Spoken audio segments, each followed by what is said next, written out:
Bonjour cher public, troisième vidéo portant sur le thème présentation du challenge de la liberté financière. Je rappelle qu'elle vient suite à la prochaine, suite au développement que j'ai fait par rapport à la première vidéo dans laquelle je suis revenu sur l'origine de la réflexion. La deuxième partie, c'était beaucoup plus, la deuxième vidéo nous a permis de connaître comment je peux facilement retrouver ou comment je peux apprendre à me motiver.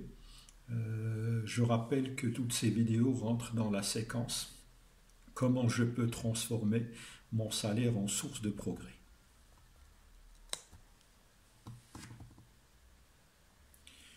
D'accord? Donc, là, je présente la situation de Monsieur X. Ce que je vais présenter, c'est que ce monsieur dispose d'une diversité de recettes, un salaire de 15 000 dirhams, des dividendes de 5 000 dirhams, loyer reçu 5 000 dirhams. Beaucoup de personnes d'entre vous diront que ce salaire ou ces recettes ne représentent pas la grande majorité des personnes. Là, ce n'est qu'un exemple, ce n'est qu'un cas d'école que j'ai configuré pour transmettre les meilleurs messages, sachant qu'il vous appartient à vous de s'inspirer de la méthode et de l'appliquer par rapport à votre situation. Donc, ce que nous remarquons, c'est que nous avons Monsieur X qui dispose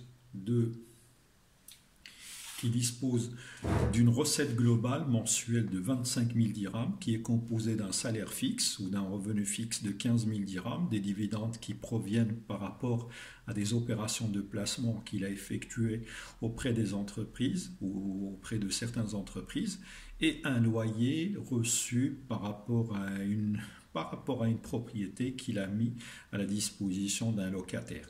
Donc nous remarquons que ces recettes globales représentent l'équivalent de 25 000 dirhams. De l'autre côté, nous avons un détail des dépenses mensuelles assurées par la même personne. Donc nous avons une mensualité de logement qui représente 5 000 dirhams, une mensualité de l'auto qui représente 3 000 dirhams, la tenue du foyer, c'est-à-dire frais de nourriture et ravitaillement, approvisionnement, etc. Vous avez 5 000 dirhams. Des achats de vêtements parce que la personne elle prend en charge donc sa famille aussi. Donc 5 000 dirhams. Des sorties et des voyages qui représentent 5 000 dirhams et des cadeaux donc à la famille, aux proches, amis de 2 000 dirhams.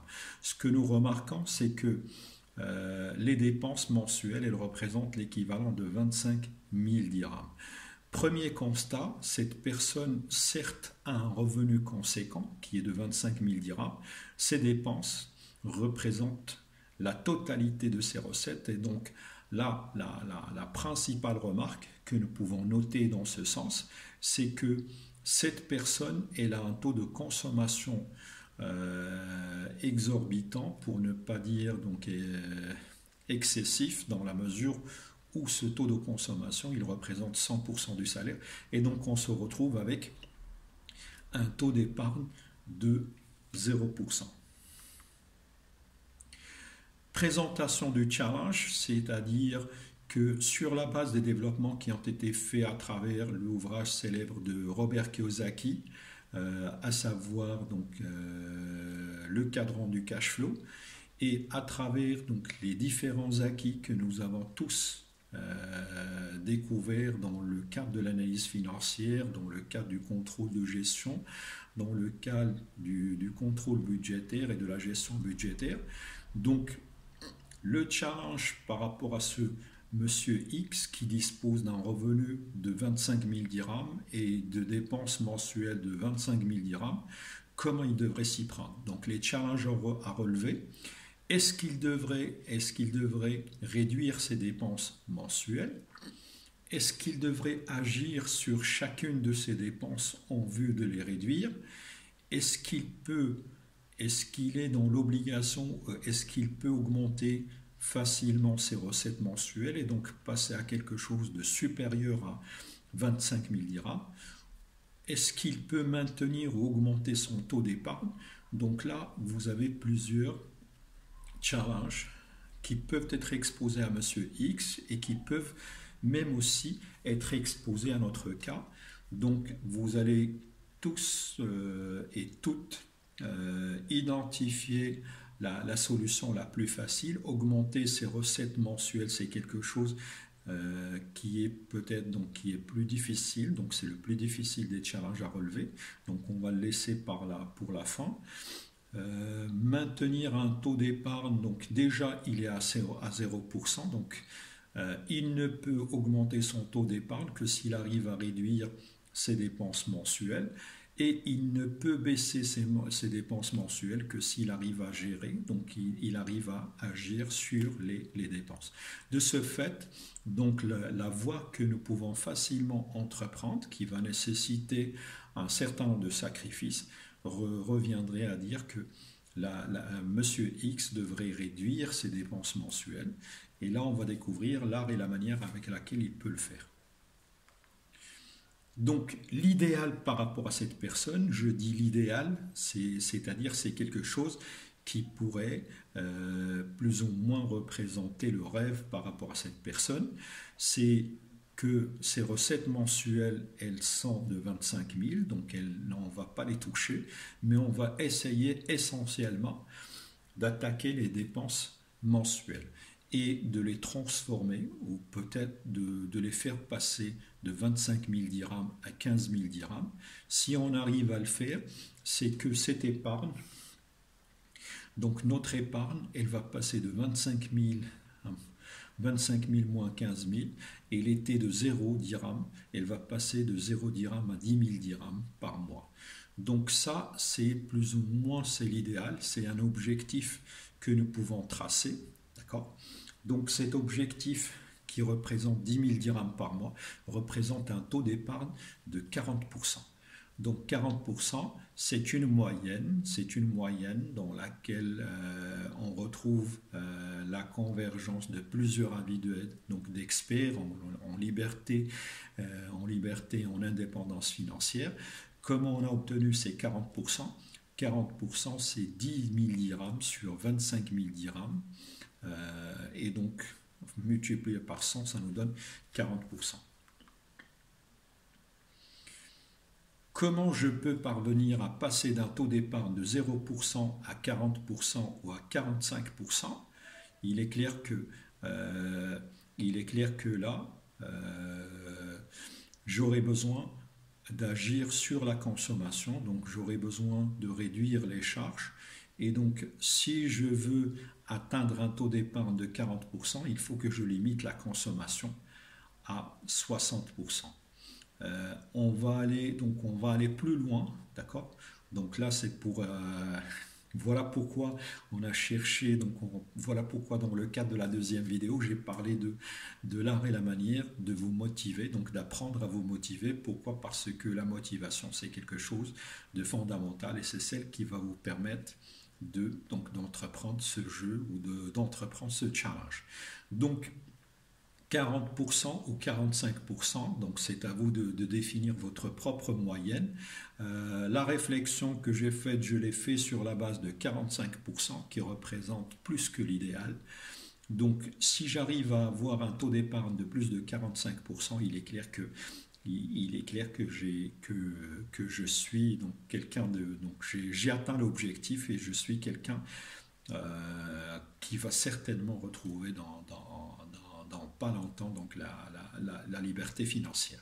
Donc de ce fait, la consommation limitée devrait atteindre 55%, donc 25 000 dirhams multipliés par 55% devrait vous permettre d'atteindre un niveau de consommation de 13 750, donc soit une épargne de 45%, c'est-à-dire 25 000 moins 13 750.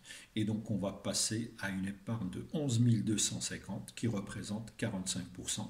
11 250 sur 25 000 multiplié par 100, ça vous donne un taux d'épargne de 45%. Donc la règle de base, la règle de base de ce challenge, c'est comment je vais pouvoir atteindre un taux d'épargne de 40% ou de 45%, d'accord? Et donc cet objectif de 45%, de 40% justement de taux d'épargne, je ne peux l'atteindre que si j'arrive à agir ou à réduire les charges mensuelles. Donc, avant que je puisse m'attaquer donc à ce challenge, il est clair que j'aurai besoin d'avoir une certaine traçabilité des charges. Et donc pour ce faire, vous pouvez vous référer à votre cours de compta ou tout simplement peut-être télécharger le plan comptable en version Excel dans lequel vous allez retrouver les charges et vous pouvez affecter les montants des charges. Vous pouvez éventuellement revenir à votre relevé bancaire si vous payez par carte. Vous pouvez éventuellement faire donc appel éventuellement donc au paiement électronique pour que vous puissiez plus ou moins avoir une certaine traçabilité donc de ces charges. Donc je me réfère soit à la compta, je me réfère soit au relevé bancaire, soit à la carte bancaire pour que je puisse identifier l'ensemble des charges. Donc le travail à faire, c'est que vous avez besoin de passer d'un niveau de dépenses mensuelles qui intègre à la fois les dépenses nécessaires et les dépenses, je dirais, de confort ou de luxe, à essentiellement des dépenses nécessaires. Donc, le travail que nous allons faire, ou le travail que vous aurez besoin de faire, c'est de faire en sorte à ce que vous puissiez vous concentrer essentiellement sur les dépenses incompressibles. Les dépenses incompressibles, c'est-à-dire les dépenses que vous ne pouvez pas modifier, que vous ne pouvez pas réduire et pour lesquelles vous êtes obligé ou pour lesquels vous êtes engagé de payer. Et donc, si nous faisons un travail d'ingénierie par rapport à ces charges, donc il est clair que celles qui vont vous toucher le plus vont être donc le logement, donc les véhicules, donc l'auto, le foyer, les sorties et voyages qui font partie de luxe. Donc pour certaines personnes, c'est quelque chose qui représente quelque chose de vital, plus vital que l'ensemble des traites. Là, il s'agit de faire des efforts, de faire des sacrifices, on l'a dit tout à l'heure, pour que je puisse faire en sorte à ce que je puisse retrouver ma liberté financière. Et donc, si j'arrive à supprimer ou à faire des sacrifices par rapport aux vêtements, par rapport aux cadeaux, par rapport aux sorties et voyages, je pourrais tout simplement réussir à compresser mes totales dépenses nécessaires. Beaucoup de personnes vont me dire que les sorties et les voyages à 750, c'est quelque chose qui ne va pas faire, grand chose, mais il est clair que quand on veut préparer son avenir, quand on veut sérieusement entretenir ou mettre en place sa liberté financière, il faudra faire des choix douloureux, il faudra faire des sacrifices, et c'est à vous peut-être de faire des petites